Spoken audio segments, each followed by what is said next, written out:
Student, अभी अपन discuss करने जा रहे हैं परम्यूटेशन। देखिए, पिछला जो आपका लेक्चर हुआ था इसके अंदर अपन ने fundamental principle of multiplication and addition किया था। मल्टीप्लिकेशन एडिशन दोनों में कब ओवर यूज लेते हैं, कब एंड यूज लेते हैं, उसके बारे में अपन ने डिस्कस किया था। जब एंड आता है तो मल्टीप्लाई का साइन यूज करते थे और जब और आता है तो प्लस का साइन यूज करते थे, और उससे रिलेटेड कुछ प्रॉब्लम भी अपन ने सॉल्व करी थी। आज अपन करने जा रहे हैं परम्यूटेशन। देखिए, परम्यूटेशन इसको रिप्रेजेंट करते हैं P से और फॉर्मूला है इसका NPR। NPR, देखिए NPR का मीनिंग क्या है। N का मतलब है टोटल ऑब्जेक्ट, टोटल ऑब्जेक्ट, और उसमें से कितने अरेंज करनी है वो है आपको R। तो NPR से इसको डिनोट करते हैं। अगर मैं परम्यूटेशन का बेसिक सा मीनिंग समझाऊं तो परम्यूटेशन का मतलब होता है अरेंजमेंट, अरेंजमेंट ऑफ डेटा। जैसे मान लीजिए मेरे पास 3 एलिमेंट है, एक एलिमेंट A है, दूसरा एलिमेंट B है और तीसरा एलिमेंट C है। इन तीनों एलिमेंट्स को अगर मैं अलग अलग तरीके से अरेंज करूं तो क्या क्या सीक्वेंस बन सकते हैं वो देखिए। अगर मैं इन तीनों डेटाज को अरेंज करूं अलग अलग वे में तो एक सीक्वेंस बन सकता है ABC, मतलब सबसे पहले A, उसके बाद B, उसके बाद C। इसी तरह एक सीक्वेंस बन सकता है आपका ACB, इसके बाद एक सीक्वेंस आपका बन सकता है BAC, एक सीक्वेंस बन सकता है BCA, एक सीक्वेंस बन सकता है CAB और एक सीक्वेंस बन सकता है CBA। देखिए यहाँ पे कितने सीक्वेंस हो गए, टोटल 6 सीक्वेंस हो गए। 6 अलग अलग तरीके की इमेज हो गई और हर इमेज अलग अलग है। ये सब की सब इमेज एक दूसरे से अलग अलग दिखाई दे रही है। तो अगर अपन को कोई बोले कि अगर इन 3 ऑब्जेक्ट्स को अलग अलग कितने तरह से अपन अरेंज कर सकते हैं तो आप ये 6 तरीके से बता सकते हैं। एक छोटा सा एग्जांपल लूं, मैं कहूँगा ये 3 दोस्त हैं, उनको अगर एक फोटो शूट करवाना है तो कितने तरह से वो अलग अलग फोटो बनवा सकते हैं। तो जैसे मान लो पहला दोस्त यहाँ है, दूसरा यहाँ है, तीसरा यहाँ पे है। सेकंड तरीका में क्या होगा कि दोनों आपस में इंटरचेंज हो जाएंगे। थर्ड में क्या होगा कि जो लास्ट वाला है वो फर्स्ट में आ जाएगा। इस तरह से आपस में टोटल अरेंजमेंट जो होंगे वो कितने होंगे, 6 होंगे।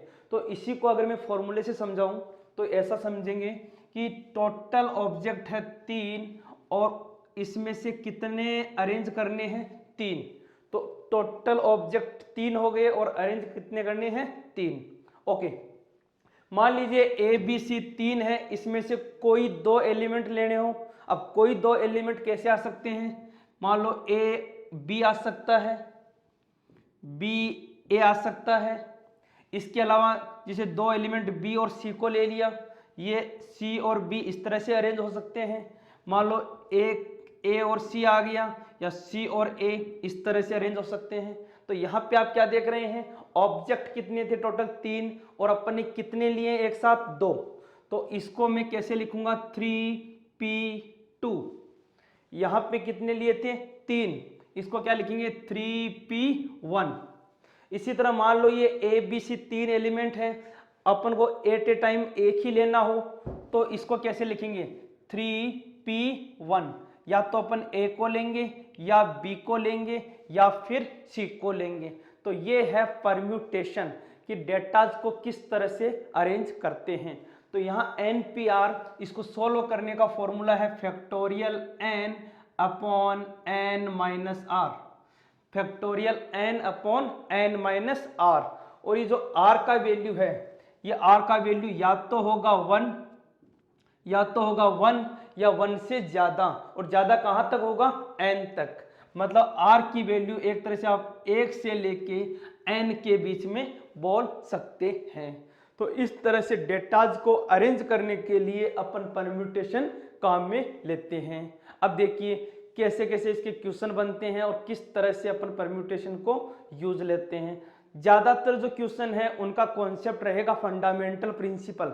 जो मैंने आपको प्रिंसिपल बताए थे एडिशन एंड प्रोडक्ट के, मोस्टली क्वेश्चन अपन उसी प्रिंसिपल से करेंगे। बट आपको फॉर्मूला भी आना चाहिए NPR का। N टोटल ऑब्जेक्ट और आर टोटल में से कितने आपने सिलेक्ट किए हो, एक किया, दो किया, तीन किया, या सारे के सारे एक साथ सिलेक्ट किए। तो ये हो गया आपका NP-R का फॉर्मूला। अब देखिए एक छोटा सा एग्जांपल लेते हैं। यस, एग्जांपल से पहले मैं आपको बता दूं परम्यूटेशन में अपन क्या क्या करने वाले हैं। परम्यूटेशन में दो तरह की प्रॉब्लम सॉल्व करने वाला हूं। एक प्रॉब्लम डिजिट रिलेटेड प्रॉब्लम और दूसरा word related problem. Digit related problem में क्या आता है, देखो इसमें इस तरह के क्वेश्चन आते हैं कि आपको बोल दिया साहब आपके पास 3 डिजिट है, एक 5 है, एक 6 है, एक 7 है और एक 8 है। इन चारों डिजिट को यूज लेके आप कोई 3 डिजिट का नंबर बनाइए या 2 डिजिट का नंबर बनाइए या 1 डिजिट का नंबर बनाइए। मान लीजिए आपको बोल दिया कि 5, 6, 7, 8 इन चारों डिजिट में से कोई 3 डिजिट का नंबर बनाइए, 3 डिजिट का कोई भी नंबर बनाइए। अब आप बोलेंगे इन चारों में से कोई 3 डिजिट के नंबर बनाने हैं, तो इन चारों में से 3 डिजिट के नंबर बनाने के लिए क्या लिखेंगे, 4p3 लिखेंगे। अब देखिए 4p3 को अगर मैं फॉर्मूले से सिंप्लीफाई करूं तो फॉर्मूला क्या था, factorial n upon n minus r, 4 minus 3 कितना हो गया 1, फैक्टोरियल 4 होगा 4 3 2 1 मतलब 24। अच्छा, अगर इसी क्वेश्चन को मैं फंडामेंटल कॉन्सेप्ट से करता तो कैसे करता, ध्यान से देखिए। यही क्वेश्चन फंडामेंटल कॉन्सेप्ट से हो जाता कि 4 डिजिट दे रखी है 5, 6, 7, 8 और अपन को 3 डिजिट का कोई नंबर बनाना है, कोई कंडीशन नहीं है, कोई बाउंडेशन नहीं है। तो आप क्या बोलेंगे, सबसे पहले यहां पे बताइए कौन सा डिजिट आएगा। आप बोलेंगे या तो 5 आएगा या 6 आएगा या 7 आएगा या 8 आएगा। So there are 4 option. यहां पे कितने ऑप्शन है, 4 ऑप्शन है।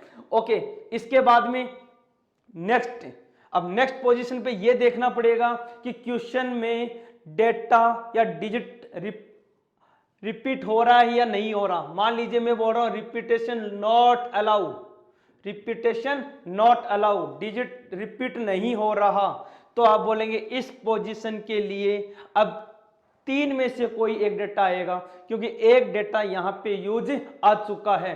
तो आप बोलेंगे या तो फर्स्ट वाला या सेकंड या थर्ड। कितने ऑप्शन है यहाँ के लिए, 3 ऑप्शन है। सिमिलरली इस पोजीशन के लिए कितने ऑप्शन हो गए, 2 ऑप्शन हो गए।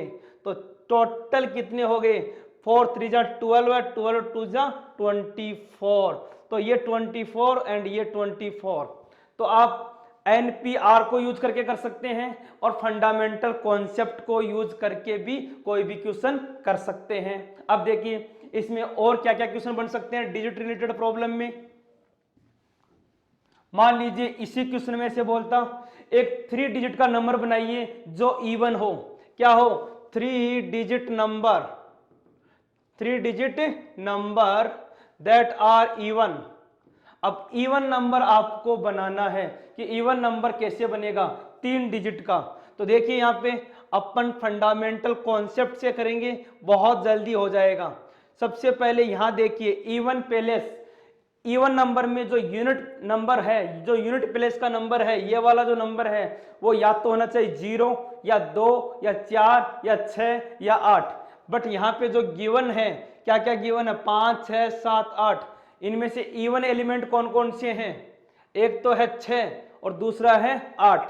इसका मतलब इस पोजीशन पे या तो आएगा 6 या आएगा 8। तो टोटल कितने तरीके हो गए, 2 तरीके हो गए, या तो आएगा 6 या आएगा 8। ओके, इसके बाद में इस पोजीशन पे आते हैं। इस पोजीशन पे कितने ऑप्शन हो गए, अब आप कहोगे टोटल 4 थे, 4 में से एक डिजिट यहां पे आ गया। अब कितने ऑप्शन बच गए, यहाँ पे 3 ऑप्शन बच गए। तो यहाँ पे कितने ऑप्शन हो गए, 3।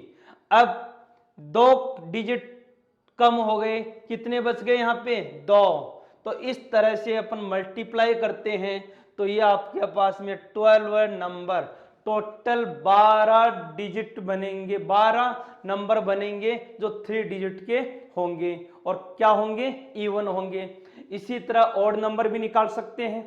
कैसे निकालेंगे, यहाँ पे ऑड नंबर ले लेंगे कोई। तो ये है डिजिट रिलेटेड प्रॉब्लम। अब देखिए कई बार क्या होता है कि जीरो भी इंक्लूड होता है। देखो समझाता हूं जीरो का क्या कॉन्सेप्ट है।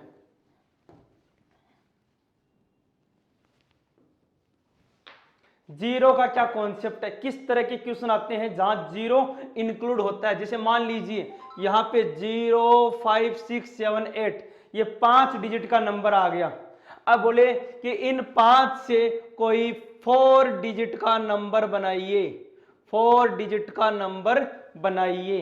अब ध्यान से सुन लीजिए बात को, यहां पे 5 डिजिट है, 4 डिजिट का नंबर बनाना है, तो यहां पे मैं फंडामेंटल कॉन्सेप्ट यूज करके बनाऊंगा। देखिए फंडामेंटल कॉन्सेप्ट, सबसे पहले यहां से देखिए ये वाला पोजीशन, इस वाले पोजीशन पे एक डिजिट है वो नहीं आ सकता। कौन सा नहीं आ सकता, यहां पे जीरो नहीं आ सकता।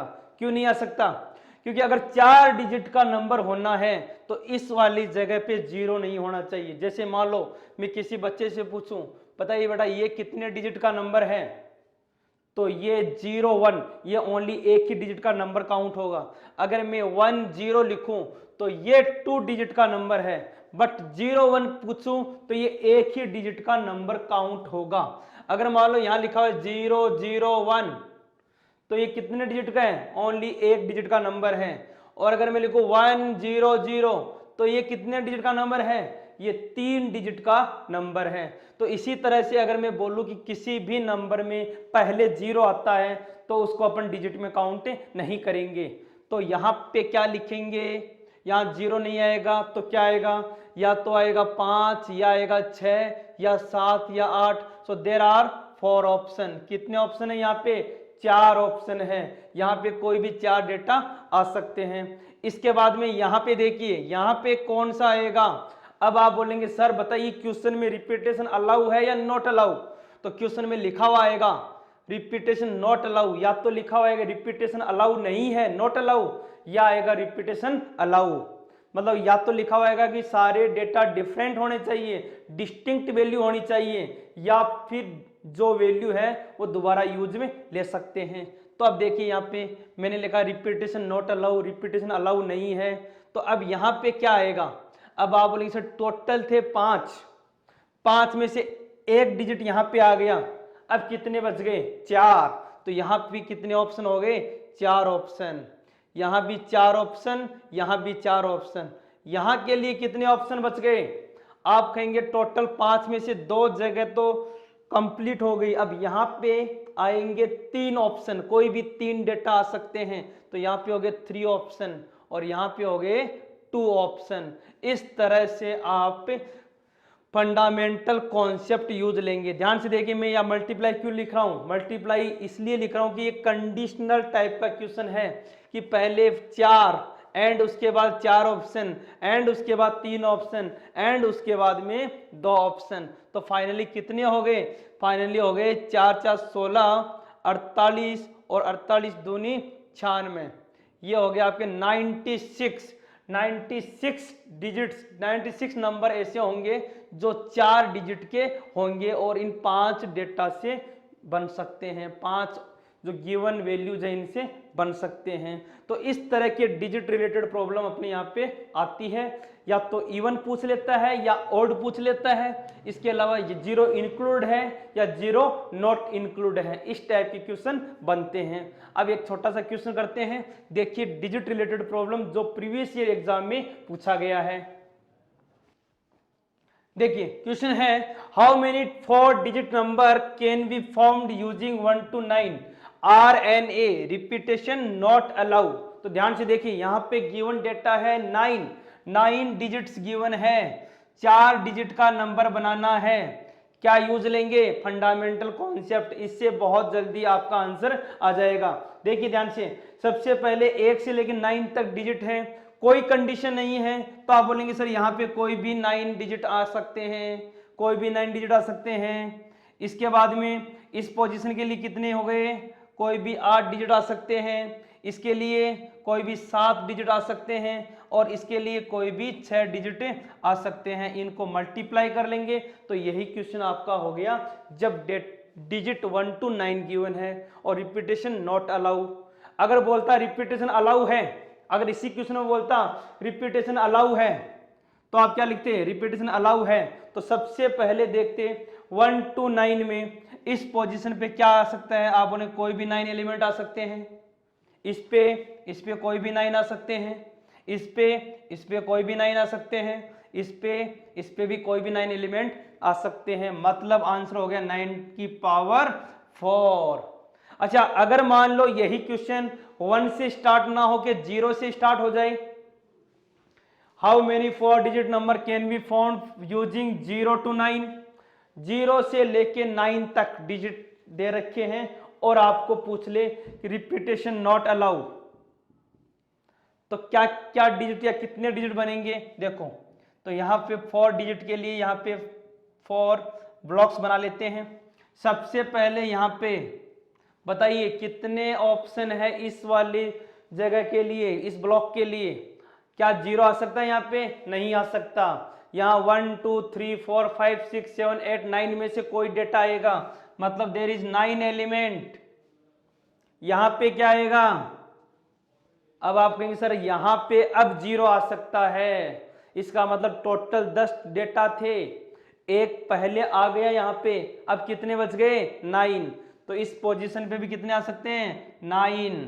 अब टोटल 10 थे, 2 कम हो गए, यहाँ पे कितने आ सकते हैं 8, 3 कम हो गए, अब कितने आ सकते हैं यहाँ पे 7। इस तरह से इनका जो प्रोडक्ट आएगा वो क्या हो जाएगा, वो क्या हो जाएगा, कोई भी 4 डिजिट का नंबर जहां 0 से लेके 9 तक के डेटा यूज कर सकते हैं। अगर यहाँ पे लिखा होता रिपीटेशन अलाउ, अगर इसी क्वेश्चन में लिखा होता रिपीटेशन अलाउ, कोई वैल्यू रिपीट हो सकता है, तो क्या करते हैं अपन, देखो यहाँ पे रिपीटेशन अलाउ में सबसे पहले इस पोजीशन पे आते हैं 9 एलिमेंट, कोई भी 9 क्यों, क्योंकि 0 नहीं आ रहा। अब यहाँ पे क्या आएगा, अब 0 आ सकता है, रिपीटेशन हो सकता है, इसका मतलब देयर आर 10 ऑप्शन। तो यहाँ पे कितने ऑप्शन हो गए 10। सिमिलरली यहाँ भी कितने हो गए 10, यहाँ भी कितने हो गए 10। तो इस तरह से 9 इंटू 10 इंटू 10 इंटू 10 मतलब 9000 कितने नंबर बन सकते हैं, 9000 ऐसे नंबर बन सकते हैं। तो ये थे डिजिट रिलेटेड प्रॉब्लम। इसके अलावा फोन नंबर के क्वेश्चन आते हैं, इसके अलावा बहुत सारे नंबर आते हैं जो ग्रेटर देन या लेस देन में पूछे जाते हैं। तो ये सारी रिलेटेड प्रॉब्लम है डिजिट से। अब अपन जो करने जा रहे हैं अगला वो है वर्ड रिलेटेड प्रॉब्लम, कि आपको कोई वर्ड गिवन होता है और उससे रिलेटेड प्रॉब्लम पूछता है। तो देखिए डिस्कस करते हैं। यस, क्वेश्चन है find number of permutation of the letter Allahabad. मतलब इस इलाहाबाद में जो भी लेटर्स दिए हुए हैं उन लेटर्स को यूज लेके आप टोटल कितने वर्ड्स बना सकते हैं, यह आपसे पूछा गया है। देखिए ध्यान से, यहाँ पे कितने लेटर हैं 1 2 3 4 5 6 7 8 9। अगर ये सारे लेटर डिफरेंट डिफरेंट होते तो कोई प्रॉब्लम नहीं थी, मैं 9P9 से सोल्व कर देता। बट यहाँ पे कुछ डेटा है जो रिपीट हो रहे हैं। अब रिपीटेशन वाले में क्या कॉन्सेप्ट है, देखो जैसे मान लीजिए मेरे पास अगर 3 लेटर है R, एक है A और एक है M, मुझे बोला जाए कि इन तीनों से अलग अलग वर्ड्स बनाइए, तो मैं क्या क्या वर्ड्स बना सकता हूं। एक वर्ड बनेगा RAM, एक बन जाएगा RMA, एक बन जाएगा AMR, एक बन जाएगा ARM, एक बन जाएगा MAR और लास्ट MRA। ये 6 अलग अलग वर्ड्स बन सकते हैं, चाहे इनका मीनिंग हो या नहीं हो, बट इन 3 लेटर से 6 में अलग अलग वर्ड्स बना सकता हूं। लेकिन अगर मान लो यहां ऐसा आ जाए कि ये 2 लेटर सेम है, RAA 2 लेटर सेम है। अगर 2 लेटर सेम है तो अब अगर भी अपन बनाते हैं वर्ड्स, तो एक वर्ड मान लीजिए बन गया RAA, दूसरा बन गया मान लीजिए ARA, तीसरा बन गया मान लो AAR, RAA ARA और AAR। इसके अलावा और क्या बन सकते हैं यहां से, इसके अलावा यहाँ पे और कोई वर्ड नहीं बन सकता। अगर कोई स्टूडेंट बोले कि सर एक काम करो, इस ए को पहले ले लो, फिर आर ले लो, इस ए को बाद में ले लो, चलो ले लिया। अब दूसरा बच्चा बोले सर इस ए को अब की बार पहले ले लो, ये आर ले लो और इस ए को बाद में ले लो, लेकिन दोनों ही केस में जो वर्ड बन रहे हैं वो क्या है, सेम हो रहे हैं। मतलब ये कि जब आपके कोई लेटर रिपीट हो जाते हैं उस केस में आपके नंबर ऑफ टोटल वर्ड्स उसी प्रोसीजर से नहीं बनेंगे, यहां थोड़ा सा चेंजमेंट करना है। क्या करना है, देखो पहले इस क्वेश्चन में देखो कितने लेटर ऐसे हैं जो रिपीट हो रहे हैं। आप कहेंगे सर ए है वो आ रहा है 1 2 3 4 टाइम, कितने आ रहे हैं 4 टाइम। एल कितनी बार आ रहा है 1 2 टाइम। इसके अलावा और कौन सा लेटर है जो रिपीट हो रहा है, ए और एल के अलावा कोई भी डेटा कोई भी लेटर रिपीट नहीं हो रहा। तो सबसे पहले ये 9 लेटर है टोटल, 1 2 3 4 5 6 7 8 9 लेटर को अरेंज करने का जो तरीका है, जो टोटल वेज है वो है 9p9। क्या है 9p9। अब देखिए इसमें ये ए सिमिलर टाइप के हैं, तो जब कोई सिमिलर हो उससे क्या करना है, डिवाइड करना है। तो आप 4 फैक्टोरियल से डिवाइड करेंगे। एल 2 टाइम तो 2 से आप डिवाइड करेंगे।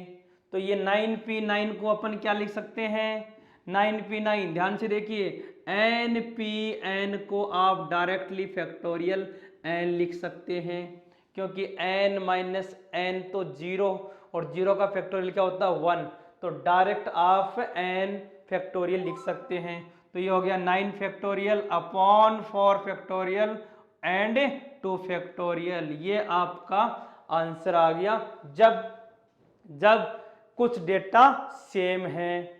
ओके, अब देखो इसमें भी क्या क्या कंडीशन के क्वेश्चन बन सकते हैं वो अभी अपन एक क्वेश्चन और लेते हैं, और जो भी संभावना बनती है, जो भी कंडीशन बनती है वो सारी अपन डिस्कस करते हैं। तो देखिए next question, yes sir, question है find the number of arrangement independence. यहाँ पे एक वर्ड गिवन इंडिपेंडेंस, तो इसके आपको अरेंजमेंट करने हैं। इसमें अलग अलग क्वेश्चन लिए मैंने, 3 अलग अलग केस लिए हैं। देखिए पहला, सबसे पहले कितने लेटर हैं 1 2 3 4 5 6 7 8 9 10 11 12, टोटल 12 लेटर हैं। टोटल कितने हैं, टोटल आपके पास 12 लेटर्स हैं। उनमें से रिपीट कौन से हो रहे हैं, देखिए ध्यान से। सबसे पहले आई नहीं रिपीट हो रहा, उसके बाद में एन 1 2 3, एन जो है वो कितने टाइम हो रहा है 3 टाइम रिपीट हो रहा है। इसके बाद में जो ई है, ई सॉरी डी 1 और 2, डी है वो 2 टाइम रिपीट हो रहे हैं। इसके बाद में ई 1 2 3 4, ई है जो 4 टाइम रिपीट हो रहा है। तो सबसे पहले इसके अलावा कोई भी लेटर रिपीट नहीं हो रहा। तो टोटल अगर आपको बनाना है, अगर टोटल वर्ड्स बनाने हैं तो टोटल वर्ड में क्या लिखेंगे, सबसे पहले 12 में से सारे के सारे एक साथ लेने हैं, तो 12 है p12 है अपॉन, अब देखिए डिवाइड के अंदर n जो है वो 3 टाइम है तो फैक्टोरियल 3 से डिवाइड हो गया, d 2 टाइम है फैक्टोरियल 2 से डिवाइड हो गया, e 4 टाइम है फैक्टोरियल 4 से डिवाइड हो गया। तो ये तो टोटल नंबर ऑफ वर्ड्स बन गए। ओके, बिना कोई कंडीशन के। लेकिन ये देखिए फर्स्ट स्टार्ट विथ p, कितने वर्ड्स ऐसे होंगे जो p से स्टार्ट होंगे। तो यहां से देखिए पहले का सॉल्यूशन, जो p से स्टार्ट हो रहा है इसको p को अपन एक जगह बाउंड कर देंगे। इसके बाद में आगे सारे प्लेस खाली छोड़ देंगे। टोटल 12 थे, 12 में से p को अपन ने फर्स्ट नंबर पे रख लिया। अब देखिए बाकी के जो ये 11 पोजीशन है, इन 11 पोजीशन में 11 लेटर दिए गए हैं, p को फिक्स कर दिया तो इसको अपन काउंटिंग में इंक्लूड नहीं करेंगे। अब ओनली 11 लेटर्स बचे हैं और 11 लेटर्स को 11p11 से अरेंज करेंगे अपॉन जो डिवाइड में है डिवाइड में कौन था, n 3 टाइम, इसके अलावा d है वो 2 टाइम, e है वो 4 टाइम। तो ये आपका हो गया फर्स्ट का सॉल्यूशन।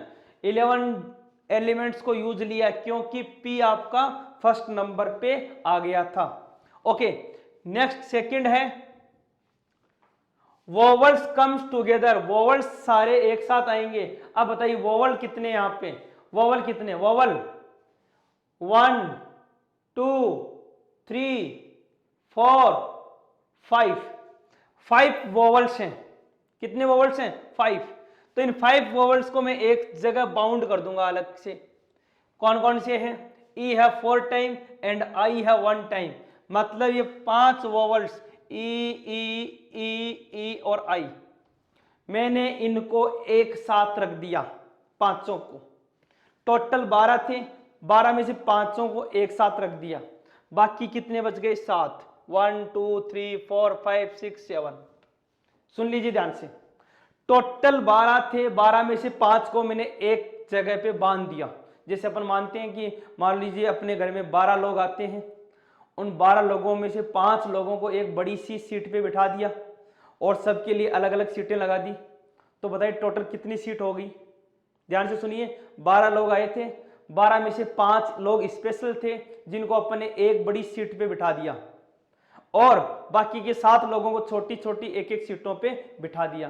तो टोटल कितनी सीट हो गई जहां पे अपन उनको अरेंज कर सकते हैं, जगह चेंज कर सकते हैं। तो आप कहेंगे टोटल 8 सीट हो गई, 7 तो छोटी वाली सीट और एक बड़ी वाली सीट, टोटल 8 सीट हो गई। और 8 सीटों को अरेंज कर सकते हैं कितने तरीके से, फैक्टोरियल 8 चीजों को चेंज कर सकते हैं कितने तरीके से, फैक्टोरियल 8 तरीके से। अब देखिए इनटू ये 5 लोगों को जो अपन ने एक जगह बिठाया है, उनमें 4 तो एक जैसे हैं और एक अलग है, तो ये 500 लोग भी आपस में जगह चेंज कर सकते हैं। आई जो है वो यहां आ सकता है, आई यहां भी आ सकता है, आई यहां भी आ सकता है, आई यहां भी आ सकता है। तो अपन अगर मैं 500 लोगों को अरेंज करता हूं तो 5 लोग अरेंजमेंट हो सकते हैं फैक्टोरियल 5 तरीके से। लेकिन इन 500 में ई जो है वो 4 टाइम है, तो 4 से मुझे डिवाइड भी करना पड़ेगा। एंड जो ये 7 लेटर बाहर थे उनमें n 3 टाइम है, तो 3 से डिवाइड करना पड़ेगा। और d जो था वो 2 टाइम था, तो 2 से डिवाइड करना पड़ेगा। तो ये टोटल अरेंजमेंट जब सारे वोवल एक साथ आएंगे। तो दोबारा सुन लीजिए, सारे वोवल्स को मैं एक जगह बाउंड कर दूंगा, उनको एक सीट पे बिठा दूंगा, बाकी 7 सीटें अलग हो गई, टोटल हो गई 8 सीटों को अरेंज करना फैक्टोरियल 8 इंटू 5 क्यों आया, क्योंकि ये 5 लोग आपस में जगह चेंज कर सकते हैं। अच्छा, डिवाइड 4 क्यों आया, क्योंकि इन 500 में 4 लोग सेम थे, एक जैसे थे। 3 क्यों आया डिवाइड में, n की वजह से। 2 क्यों आया, d की वजह से। तो ये था आपका वोवल्स कम टुगेदर। अगला है vowels never come together, vowel कभी साथ नहीं आएंगे। तो आप क्या करेंगे कि सर जो टोटल आपने निकाला था, ये टोटल और ये कम टुगेदर, टोटल में से कम टुगेदर को माइनस कर दो, टोटल में से कम टुगेदर को माइनस कर दो, नेवर टुगेदर अपने आप बच जाएगा। मतलब मैं कहूं कि अगर 10 लोग एक साथ आते हैं, उसमें से 5 लोग एक साथ आए वो माइनस कर दो, तो बाकी जो बच गए वो कभी साथ नहीं वाले बच जाएंगे। तो ये था आपका वर्ड्स रिलेटेड प्रॉब्लम। तो मैंने परम्यूटेशन में आपको 2 तरह की प्रॉब्लम बताई, एक डेटा रिलेटेड जो डिजिट से रिलेटेड प्रॉब्लम थी, और दूसरी प्रॉब्लम जो यहाँ पे वर्ड से रिलेटेड प्रॉब्लम पूछी जाती है।